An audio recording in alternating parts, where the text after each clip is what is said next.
যে দেশের সংবাদপত্রের স্বাধীনতা থাকে না, যে দেশের সাংবাদিকের লেখার স্বাধীনতা থাকে না, যে দেশে 5 মিনিটের সংবাদপত্র বন্ধ করে দেওয়া হয়, যে দেশের সাংবাদিককে গ্রেপ্তার করা হয় বিনা কারণে, সেই দেশে আজকে যারা গণতন্ত্রের বুলিয়াওয়ালা, যারা নিজকে দেশ প্রেমিক মনে করে, যারা নিজকে স্বাধীনতার সপক্ষের লোক বলে দাবি করে, যারা একটি ঐতিহাসিক দল হিসেবে নিজকে দাবি করে, তাদের হাতে আজকে বাংলাদেশের নিপীড়িত মানুষ আজকে অন্ন হারা, গণতন্ত্র হারা, ভোটের অধিকার হারা।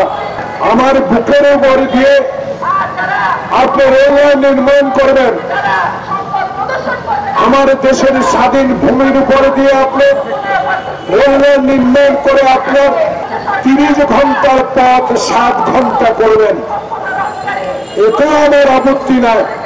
কিন্তু আপত্তি একটা, আমার সার্বভৌম দেশ, যে দেশের জন্য হাত প্যান্ট পরে খালি পরে অস্ত্র হাতে যুদ্ধ করে দেশ স্বাধীন করেছি, সেই স্বাধীনতা যোদ্ধাদেরকে আপনি আশ্রয় দিয়েছেন।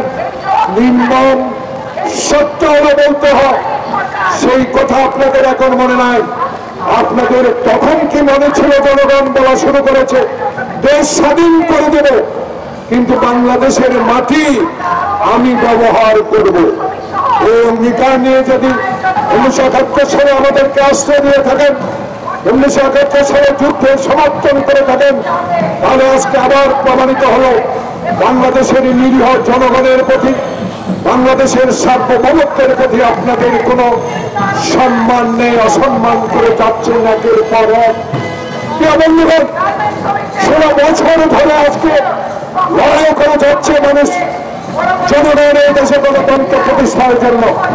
16 বছর ধরে আজকে আমার ভোট আমি দিব অধিকার প্রতিষ্ঠার জন্য সংগ্রাম করে যাচ্ছি।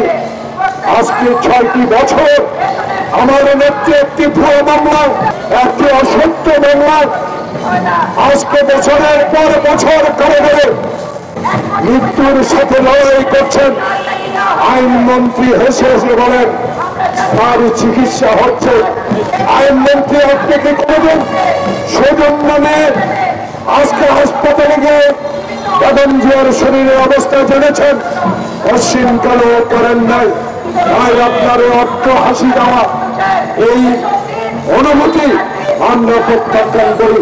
যে নেত্রীকে জেলে রেখে বাংলাদেশের গণতন্ত্রকে আজকে হত্যা করে যাচ্ছেন, একের পর এক গণতন্ত্রকে মানুষকে কারাগারে নিয়ে যাচ্ছেন, লুণ্ঠন করে বাংলাদেশে আজকে আপনি ক্ষমতায় টিকে থাকার জন্য আপনি সচেষ্ট।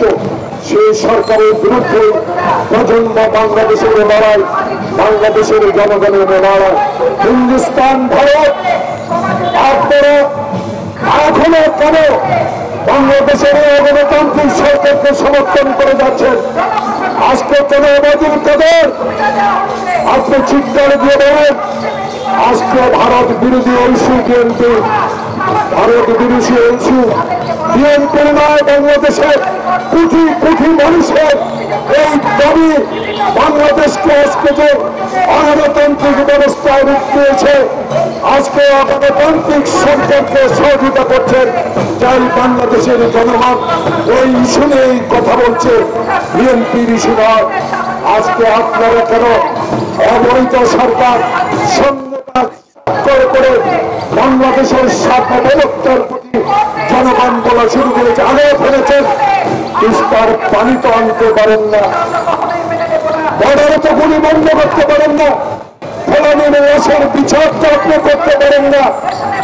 আপনি পারেন বাংলাদেশের গণতান্ত্রিক আন্দোলনের মানুষকে গুম করা, মানুষকে বিনা কারণে জেলে রাখা, বেগম জিয়াকে জেলে রাখা, তারেক রহমানকে সত্য মামলার সাজা দিয়ে আজকে সংসদ অবৈধ সংসদে দাঁড়িয়ে তারেক রহমানকে ফিরিয়ে আনার কথা বলেন। বাংলাদেশের মানুষ সচেতন আছে, বাংলাদেশের মানুষ জানে কি করে 16 বছর অবৈধভাবে ক্ষমতায় টিকে থাকা সরকারকে বিদায় করতে হয়।